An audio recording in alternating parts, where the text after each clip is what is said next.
पाथर्डी तालुक्यातील मडी येथील चैतन्य कानिफनाथांच्या यात्रेला सुरुवात झाली असून रंगपंचमीच्या दिवशी यात्रेचा मुख्य दिवस आहे। मोठ्या प्रमाणामध्ये भाविकांची या ठिकाणी गर्दी झाली। होळी ते गुढीपाडव्यापर्यंत 15 दिवस या ठिकाणी यात्रोत्सव चालतो।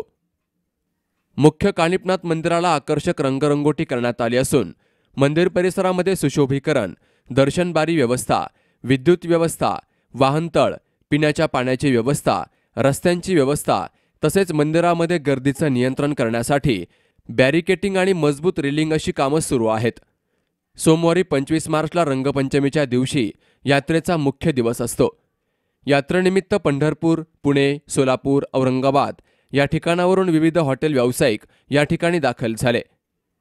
भाविकांची गैरसोय होणार नाही यासाठी देवस्थान समितीच्या वतीनं टँकरद्वारे यात्रा परिसरातील सुमारे 40 विहिरीमध्ये पाणी टाकण्यास सुरुवात झाली आहे।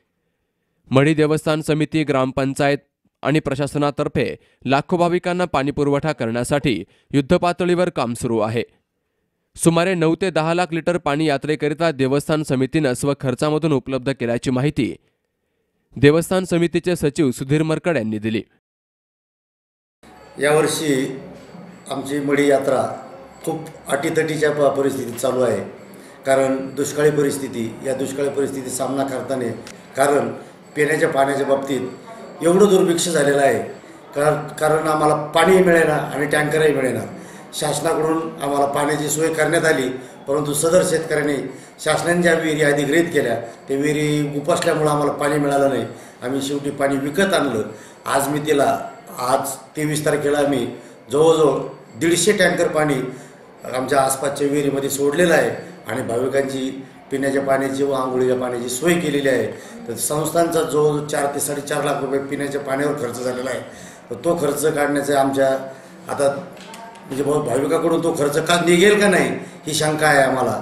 आणि यावर्षी आम्ही जवळजवळ यात्रेमध्ये नियोजन करताना भरपूर मेहनत घ्यावी लागली आणि त्या मेहनतीचं फळ काय होईल हे आता आगामी काळात, यात्रा काळात आम्हाला कळेल। त्यानंतर या ठिकाणी झाला पिण्याच्या पाण्याचा प्रश्न। दुसरा, आम्ही यात्रा नियोजनासाठी आपण रंगरंगोटी केलेली आहे।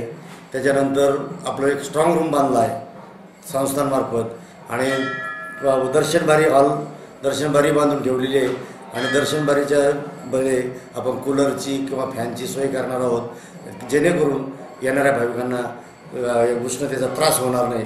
त्या पद्धतीने आपण त्यांची सोय करणार आहोत। सध्या दुष्काळी परिस्थितीमध्ये पाथर्डी तालुका आहे। मोठ्या प्रमाणामध्ये पाण्याचं दुर्भिक्ष झाल्यामुळे पाणी टँकरद्वारे गावागावांमध्ये पुरवलं जातंय।